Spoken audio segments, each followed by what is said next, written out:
একজনকে দেখা যাচ্ছে না কিন্তু কাঁদছে, তার বুক ভেসে যাচ্ছে, স্বামী ভাসুর তাকে তাড়িয়ে দিয়েছে। আর একজন কাঁদছে, তাকে দেখা যাচ্ছে, তার বুক ভেসে যাচ্ছে যে মাগো আমি গরিব মানুষ, তবুও তোমার ডাকছি, মাগো তুমি আমার বাড়িতে এসো। কে একটা? কে একটা হলো ভক্ত, আর একটা হলো ভগবান। ভক্ত, ভক্ত কে? কয় প্রকার ভক্ত হয়? মায়েরা মন দিয়ে শুনবেন, আমি কথা দিয়েছি পালাও করব, পালার সঙ্গে সঙ্গে কিছু সত্য কথাও বলবো, মন দিয়ে শুনবেন। ভক্ত কয় প্রকার? ভক্ত দুই প্রকার। একটা হচ্ছে চোখলা ভক্ত, আর একটা হচ্ছে অন্ধ ভক্ত। অন্ধ ভক্ত কারা? অন্ধ ভক্ত তারা যে যা বলবে হ্যাঁ হতে পারে, হতে পারে। কিন্তু চোখলা ভক্ত তারা বলে কি কি করে হতে পারে, কি করে হতে পারে বলুন তো মায়েরা?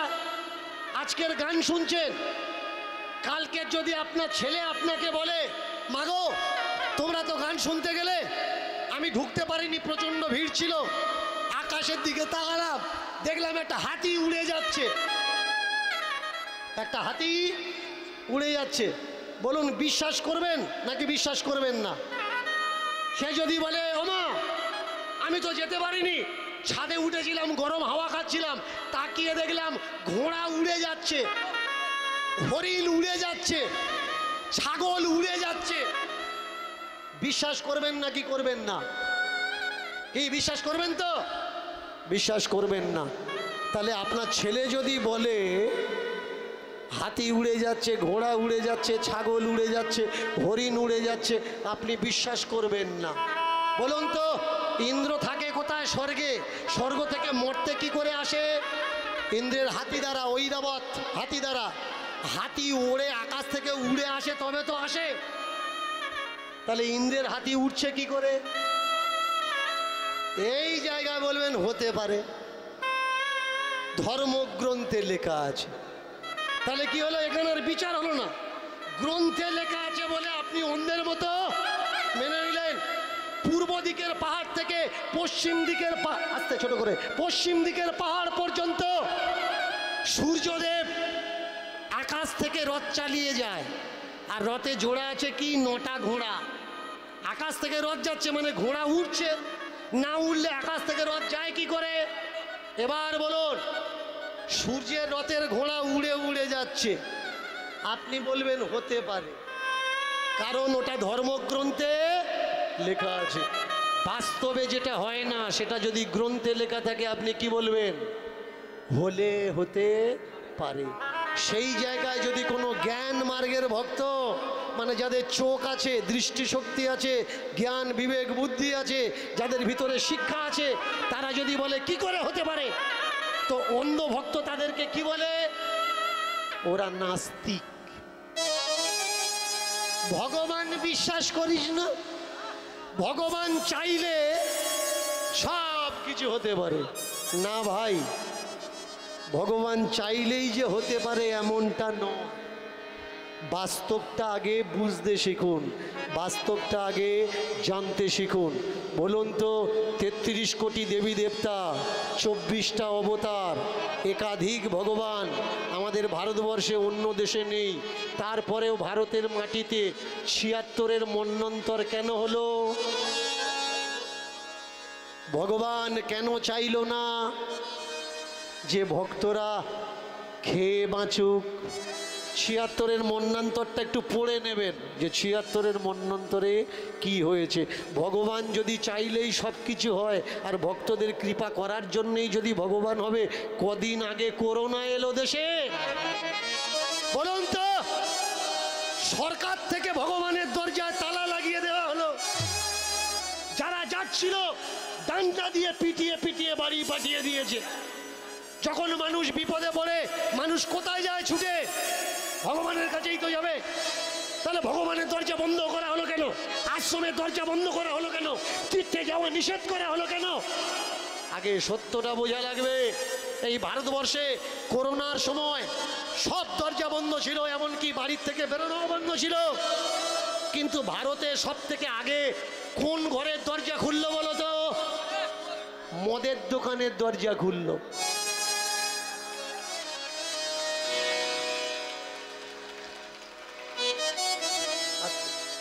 ইউপিতে সর্বপ্রথম মদের দোকানের দরজা খুলে দিল, কিন্তু মন্দিরের দরজা খুললো না। এরা সব এক একটা বড় বিজনেসম্যান, শুধু আপনি আর আমি আমরা বুঝতে পারছি। এরা আমাদের দেবী দেবতা ভগবানের নামে টোপ দিচ্ছে আর আমরা লাফালাফি করছি। না ভাই, আগে বুঝতে হবে সত্য কোনটা। ভগবান যেটা চায় সেটা হয় না। ভগবান যেটা চাইতো সেটা যদি হতো, বলুন তো 21 বার জরাসন্ধের যুদ্ধক্ষেত্র থেকে ভগবান শ্রীকৃষ্ণ পালিয়ে চলে গেল কেন? কেন ভগবান চাইলো না যে জরাসন্ধ মরুক? আগে বুঝতে হবে এই সব গল্পগুলো লেখা হয়েছে কেন? লেখা হয়েছে আমাদের ভগবানের নামে দাগ লাগানোর জন্যে, আমাদের ভগবানের গায়ে কলঙ্ক লাগানোর জন্যে। কারণ আজকের লিখছি ধর্মগ্রন্থ বলে মেনে নিচ্ছ, একদিন আমাদের দেশ শিক্ষিত হবে, আর কেউ যখন প্রশ্ন করবে তাহলে কলঙ্কটা কার গায়ে লাগবে? ভগবানের গায়ে লাগবে। ভগবান অর্জুনকে গীতাতে বলছে সব কিছু আমি করি, আমার ইশারা বিনা গাছের পাতাও হেলে না। কুরুক্ষেত্রের ময়দানে দাঁড়িয়ে অর্জুন যুদ্ধ করতে চাচ্ছে না, কিন্তু সেই ভগবান অর্জুনকে যুদ্ধ করাতে চাচ্ছে। ভগবান থেকে সব যদি রচনা হয়, দেবতা ও ভগবানদের, দস্যু দানব ভগবানদের, তাহলে তাই যদি হলো সমুদ্র মন্থন থেকে যখন অমৃত উঠল, ভগবান বিষ্ণু ছলনা করে দেবতাদের খাওয়াচ্ছিল, দানবদের এক ফোঁটাও দিল না কেন? আগে বুঝতে হবে সত্য কোনটা। এই সব গল্পগুলো কি? এই সব গল্পরা গাঁজা খুঁড়ে লিখেছে, গাঁজা খেয়েছে যারা, তারা লিখেছে। কেন লিখেছে? আমার ভগবানকে বদনাম করার জন্যে, যাতে এই সব গল্প পড়ো আর ভগবান মিথ্যা সাবিত হয়ে যাক। না ভাই, সত্য এটা নয়।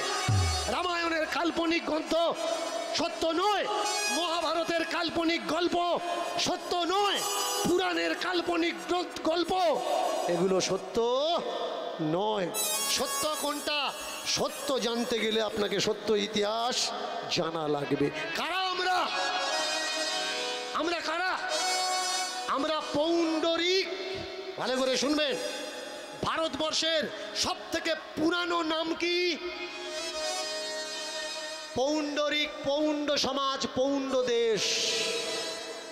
আর এই পৌণ্ড দেশের 3 জাতির মানুষ বাস করত।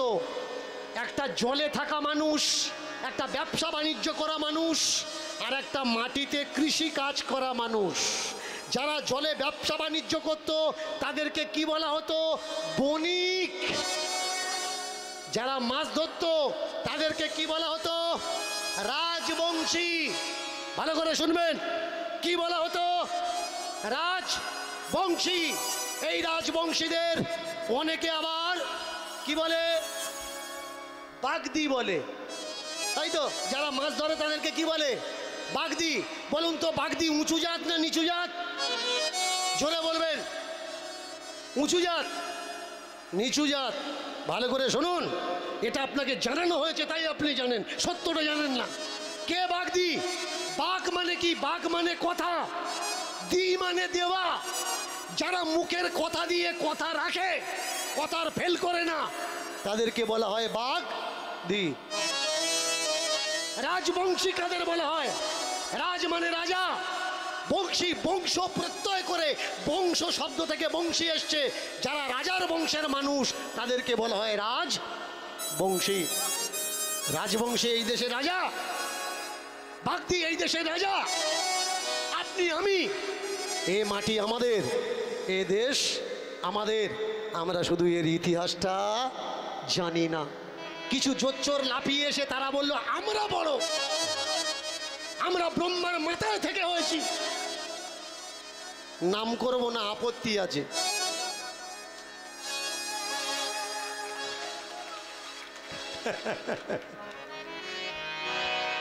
এরা বলে আমরা মাথায় থেকে হয়েছি। বলুন তো মা, ব্রাহ্মণ কোথ থেকে হয়েছে? এটা আমার মুখের কথা নয়, শাস্ত্রীয় যুক্তির কথা, শাস্ত্রের কথা। পিতামহ ব্রহ্মার মুখের থেকে ব্রাহ্মণ হয়েছে। ভুজা তথা হাত থেকে, বাহু থেকে ক্ষত্রিয়, উদর উরুত থেকে বৈশ্য, আর পায়ের থেকে শূদ্র। মুখের থেকে যারা হয়েছে এরা উঁচু জাত, হাত পেট পায়ের থেকে যারা হয়েছে এরা নিচু জাত। বলুন তো মা, একটা মেয়ের যদি 4টে ছেলে হয়, কোনটা কি জাত হবে? এক জাত হবে না আলাদা আলাদা জাত হবে? এক জাত হবে। তাহলে একটা মেয়ের 4টে ছেলে হলে 4টে ছেলে যদি এক জাত হয়, বলুন তো পিতামহ ব্রহ্মার থেকে 4টে মানুষের জন্ম হয়েছে, 4টে আলাদা জাত কি করে হবে? বলবেন মাতার থেকে হয়েছে বলে বড়। একটা মেয়ের প্রথম বাচ্চা যদি সিজার করে হয়, দ্বিতীয় বাচ্চা যদি নর্মালে হয়, মানে সিজার যে একটু ওপর থেকে হয়েছে, তাহলে ও কি উঁচু জাত হবে? মানুষের কটা জাত? মানুষের 2টো জাত। একটা মানুষ ভালো জাত, আর একটা হচ্ছে বদ জাত। যে মানুষ হয়ে জন্মেছে কিন্তু মানুষের কোনো কর্ম তার ভিতরে নেই। শোনো ভাই, জাত বলে পৃথিবীতে কিছু নেই। এটা কিছু ধান্দাবাজদের ধান্দা মাত্র, যাতে ওরা কাজ করবে না, কর্ম করবে না, তোমার বাড়িতে এসে ঘন্টা নেড়ে তোমার টাকায় সংসার চালাতে পারে। বলুন তো ঠাকুর টাকার? ঠাকুর আপনার, দেবদেবিকার আপনার। এই ঠাকুর ঘরটা প্রতিষ্ঠা হয়েছে, পারবেন কেউ গিয়ে ঠাকুরের ছুঁতে, ঠাকুরের দেবী ঘরটা ছুঁতে পারবেন? ওই হিম্মতটা আপনাদের নেই। কারণ আপনারা মনে করছেন ঘট ছিঁড়ে দিলে ঠাকুর অপবিত্র হয়ে যাবে, আবার ডাকা লাগবে, আবার প্রতিষ্ঠা করা লাগবে। কেন ভাই? আমার ঠাকুর, আমার দেবী ঘট, আমি শোবো, আমি পরিষ্কার করব, এতে অপবিত্র কেন হবে? আর আমি ছুঁয়ে দিলে যদি কেউ অপবিত্র হয়ে যায়, তাহলে সে তো আমার ঠাকুর হতে পারে না। কার ঠাকুর ভাই? ঘটে জল ফুরিয়ে গেলে আমি জল দিতে পারবো না, ময়লা হয়ে গেলে আমি ধুতে পারবো না, ঠাকুরের গায়ে ঝুল লেগে গেলে আমি পরিষ্কার করতে পারবো না। তাহলে বলুন তো ওই ঠাকুরটা কার ঠাকুর? যারা হাত দিতে পারবে, ছুঁতে পারবে, তাদের ঠাকুর। তাহলে আপনার ঠাকুর কই ভাই? আপনার ঠাকুরটা কই? যাকে আপনি ছুঁতে পারবেন, যাকে আপনি খেতে দিতে পারবেন, যাকে আপনি পূজা করতে পারবেন, আগে চিনুন কোনটা আপনার ঠাকুর আর কোনটা আপনার ঠাকুর না।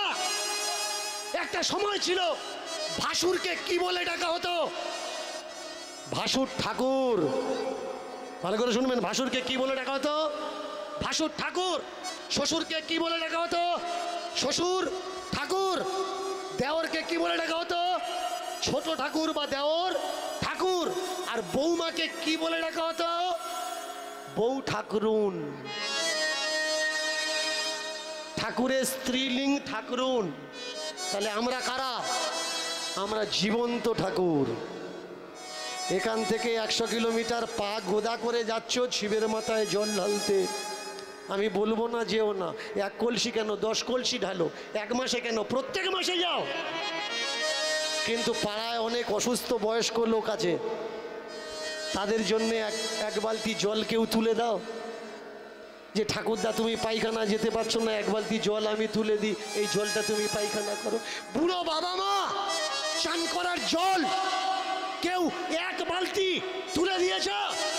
আগে বুকে হাত দিয়ে বলো, শিবের মাথায় জল ঢালবে, পরে সংসারের কর্তব্যটা আগে করো। আমাদের দেবী দেবতা কোনটা? ভালো করে তাকিয়ে দেখুন। গ্রামে গঞ্জে এই সমুদ্র নদী উপকূলে যত মানুষ বসে আছে, বেশিরভাগ কাওরা, মুচি, বাগদি, হাড়ি, তেওর এই সম্প্রদায় বসে আছে। এরা কারা?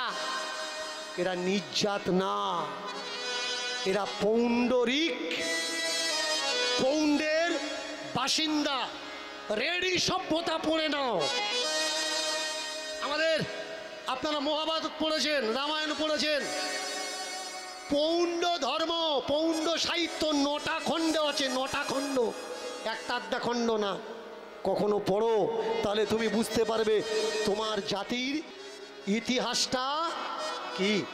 যে মানুষ তার জাতের ইতিহাস জানে না, সে অন্যকে উচ্চ আসন দেয়। অনেকে আমায় বলে দীনকৃষ্ণ ঠাকুরের কীর্তন শোনা উচিত না। কেন? দীনকৃষ্ণ ঠাকুর সনাতন ধর্মকে নষ্ট করে দিচ্ছে, কৃষ্ণকে অসুর বলেছে, মা সরস্বতীকে নোংরা কথা বলেছে, মা দুর্গাকে নোংরা কথা বলেছে। না ভাই, ভালো করে মন দিয়ে শুনুন। বলবো কি? যদি অনুমতি দেন তাহলে বলি। কৃষ্ণকে আমি অসুর বলিনি। ঋগ্বেদের প্রথম মণ্ডল, ঋগ্বেদের 2য় খণ্ড, 9ম মণ্ডল, এখানে দেখে নেবেন স্পষ্ট লেখা আছে অসুর কৃষ্ণ। জানেন এই কৃষ্ণকে কিভাবে হত্যা করা হয়েছে? ইন্দ্র জীবন্ত অবস্থায় গায়ের কালো চামড়া ছাড়িয়ে নিয়েছে। ঋগ্বেদের প্রথম মণ্ডল, সেখানে বলা হচ্ছে ইন্দ্র কৃষ্ণের কালো চামড়া গায়ের থেকে ছাড়িয়ে নিয়ে জীবন্ত চিতায় তুলে দিয়েছে। গর্ভবতী মেয়েগুলো, বউগুলো মেরে ফেলেছে। এটা ঋগ্বেদ বলছে, আমি বলছি না। আমি শুধু ভগবানের নামে লাগানো এই কলঙ্কগুলো মুছে দিতে চাচ্ছি। দীনকৃষ্ণ ঠাকুর কি করতে চাচ্ছে? তার উদ্দেশ্য কি? দীনকৃষ্ণ ঠাকুর সত্য সনাতন ধর্মকে প্রতিষ্ঠা করতে চাচ্ছে।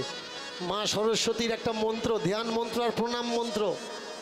ধ্যান মন্ত্রে কি বলা হচ্ছে? মা স্তনভারে ঝুঁকে পড়েছেন। আর প্রণাম মন্ত্রে কি বলছে? স্তনযুগ শোভিত মুক্তার হারে। সংস্কৃত মন্ত্র কুচো যুগ শোভিত মুক্তার হারে।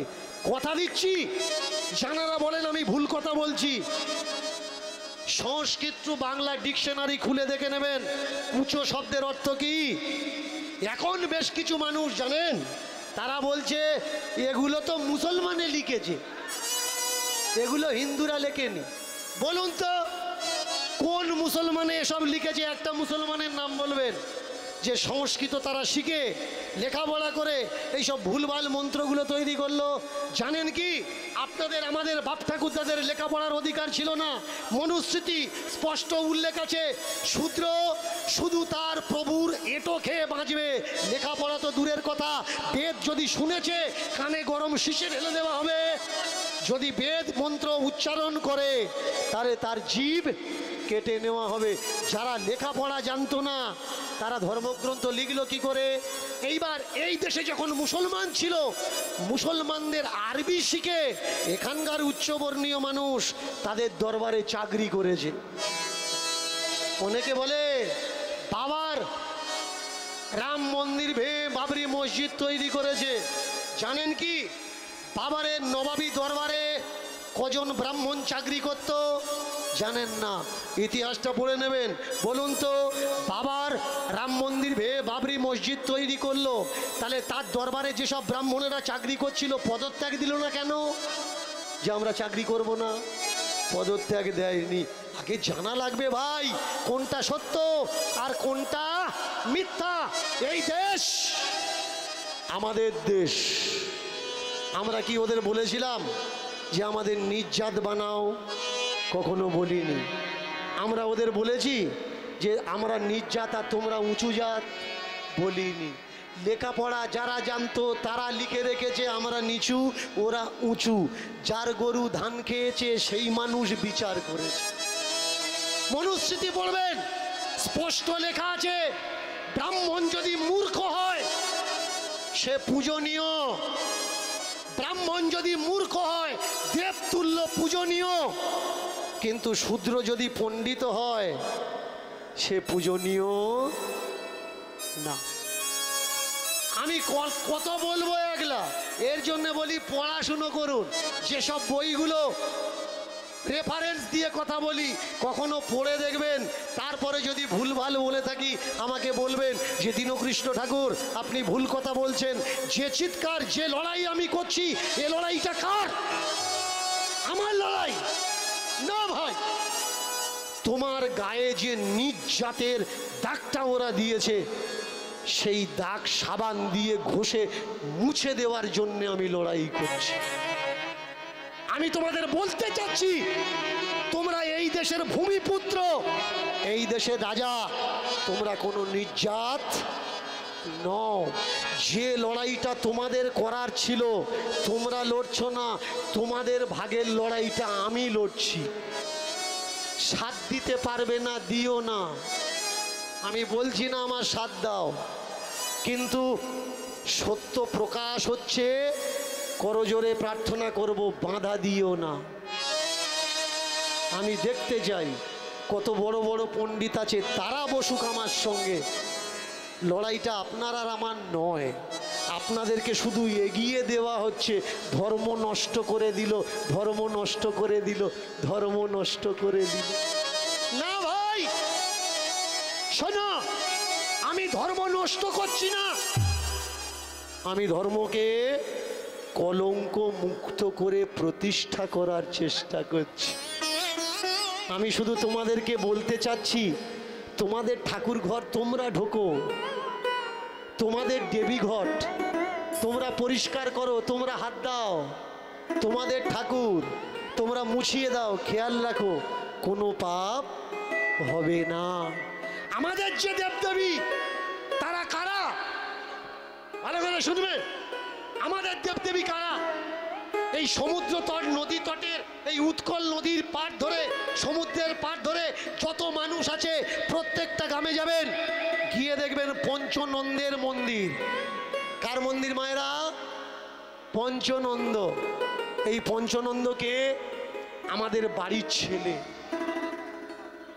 যখন এই সমাজের মানুষ খেতে পাচ্ছিল না, ঠিক সেই সময় বল্লুকার মাঠে শিব ভগবান চাষ করতে এসেছিলেন। আর শিবের সঙ্গে আমাদের বাড়ির মেয়ের একটা প্রেম হয়ে যায়, বাগদির মেয়ে। ভালো করে খেয়াল করবেন, বাগদিটার নাম কি? হীরা বাগদিনী, অনেকে হীরা পুচুনি বলেও জানে। এই হীরা বাগদিনীর সঙ্গে প্রেম হলো, বিয়ে হলো, আর বিয়ের পরে তাদের একটা বাচ্চা হলো। তাদের বাচ্চাটা, তাদের ছেলেটার নাম কি? না পঞ্চনন্দ না, পঞ্চানন শিবের নাম, পঞ্চানন, আর নন্দ মানে ছেলে। পঞ্চাননের ছেলে বলে পঞ্চনন্দ। পঞ্চনন্দের অরিজিনাল নাম হচ্ছে পাঁচু গোপাল। আগে জানতে হবে যে কোনটা আমাদের দেবী, কোনটা আমাদের দেবতা। বলুন না মা, যে মন্দির সারা বছর আপনি পূজা করছেন, ভোগ আপনি দিচ্ছেন, আরতি আপনি করছেন, শাঁখ কাঁসা ঘন্টা আপনি বাজাচ্ছেন, তাহলে বছরে একদিন অন্য লোকের কেন ডাকবেন? আপনি বলবেন আমরা মন্ত্র জানি না। আচ্ছা, আপনি যদি মন্ত্র না জানলেন, সারা বছর আপনার হাতে খেলো কি করে? সকালবেলা খেলো, দুপুরবেলা খেলো, সন্ধ্যাবেলা খেলো। কই ঠাকুর তো কাউকে স্বপ্ন দিয়ে বলেনি যে তুই গোবর দিবি না, তুই শাঁখ ঘন্টা বাজাবি না, তুই খেতে দিবি না। তাহলে বছরে একদিন কেন ডাকবেন অন্যকে? আমি বলছি ডাকার দরকার নেই, ফুল চন্দন দিয়ে সাজিয়ে দিন। আপনারা বলছেন যে বাহ, আমরা তো মন্ত্র জানি না, তাকে ডাকবো কি করে? মন্ত্র জানতে হবে, তবে তো তাকে ডাকবো, তবে তো সে আসবে। না, দেবী দেবতাদের ডাকতে গেলে কোনো সংস্কৃত ভাষায় মন্ত্র বলা লাগে না। রামকৃষ্ণ রামকৃষ্ণ মা কালীকে খাওয়াতো, সংস্কৃত বলতো। চণ্ডীদাস মা কালীকে খাওয়াতো, সংস্কৃত বলতো।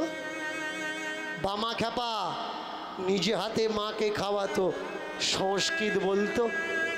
খাবারটা হাতে নিয়ে মায়ের গালে দিয়ে বলতো, ও মা খানা, মা খা, তুই না খেলে আমার চাকরি থাকবে না, খা। ও মা, এই দেখ বাইরের লোক দাঁড়িয়ে আছে, জমিদারের লোক দাঁড়িয়ে আছে, তুই যদি না খাস আমার চাকরিটা চলে যাবে গো মা, খা না, খা। তারা যদি বাংলা বলে খাওয়াতে পারে, আমরা কেন পারব? তাদের হাতে খেয়েছে, আমাদের হাতে নাই বা খেলো, কিন্তু খাবারটা মায়ের মুখের দ্বারে দিয়ে বলতে পারবো তো যে মা আমি দিচ্ছি তুই খা। মা কি চায়?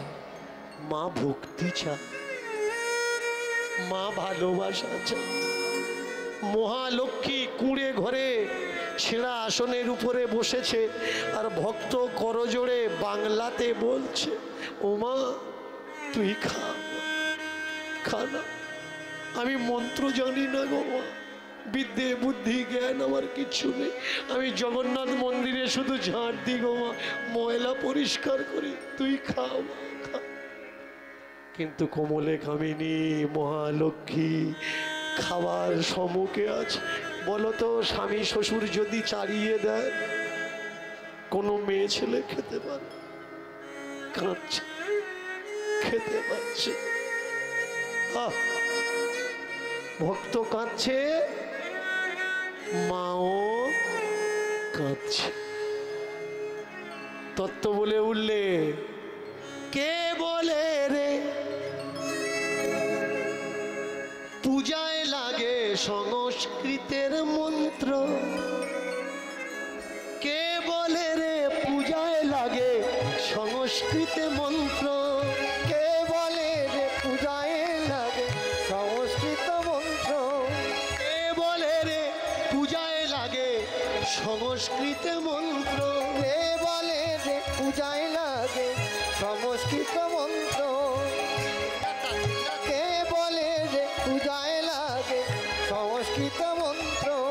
কে বলে রে তন্ত্র লাগে লাগে নানান যন্ত্র? কে বলে রে তন্ত্র লাগে লাগে মানব যন্ত্র? কে বলে রে তন্ত্র লাগে লাগে নানান যন্ত্র? কে বলে রে তন্ত্র লাগে নানান যন্ত্র? কে বলে রে পূজায় লাগে সংস্কৃতে মন্ত্র? কে বলে রে পূজায় লাগে সংস্কৃত মন্ত্র? মামা বলে ডেকে যাদের মাথায় ভর হয়, বলো ভর হয় না অনেক জায়গায়? তোমাদের এই এপারে একটা আছে সচি মায়ের ভর, এখন হয় কিনা জানি না।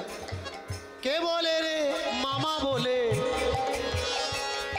ডেকে যাদের হয় ভর, বল দেখি